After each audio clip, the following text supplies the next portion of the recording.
Did you know 9 expert hikers were found dead on a mountain, their tent cut open from the inside? In 1959, 9 experienced Russian students went hiking in the Ural Mountains. They were never seen alive again. Searchers found their tent abandoned on the frozen slope, but it was sealed from the inside. To escape, they had to slash their way out.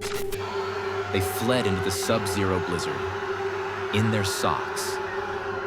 But why? The first bodies were found in nothing but their underwear, trying to make a fire. Their injuries made no sense. Massive internal trauma, like they were squeezed. One victim was missing her tongue. The official cause was a compelling natural force. The case was closed. But on that mountain, something forced them out into the cold, and the cold kept their secret forever. The Dyatlov Pass Incident. What did they flee?